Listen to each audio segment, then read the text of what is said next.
Əsrin müqaviləsinin imzalanmasından əvvəl Rusiya bütün şərtlərdən istifadə edərək sazişin baş tutmamasını istəyirdi. O vaxt bəzi arqumentlər çox gülməli idi. Məsələn, deyirdilər ki, Azərbaycanda neft yoxdur, Xəzər daxili su hövzəsidir, ona görə kənar ölkə iştirak edə bilməz.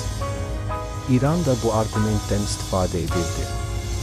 Azərbaycanın sabiq Xarici İşlər Naziri Həsən Həsənov əsrin müqaviləsi ilə bağlı maraqlı faktları açıb. Bütün bu maneələri aşaraq sənədi imzaladıq. Rusiyanın neft naziri rəyasət heyətində iştirak edirdi. Neftin dünya bazarına çıxarılması məsələsində ciddi müzakirələr gedirdi. Bir variant Rusiya vasitəsilə dünya bazarına çıxış idi, digər variant isə sərbəst şəkildə Qara dənizdən çıxış idi. İran da iddialı idi, amma onun iddiası real praktikada mümkün değildi, çünki Fars körfəzindən Avropaya çıxış həm uzaq, həm də əlverişsiz hesab olunurdu. Bir dəfə təklif etdim ki, prosesi Qarabağ üzərindən Ermənistana, oradan da Türkiyəyə aparaq. Düşündük ki, bu yolla həm də investisiya qoymaq, ərazini abadlaşdırmaq olar, bu, həm də Ermənistan üçün qazanc deməkdir.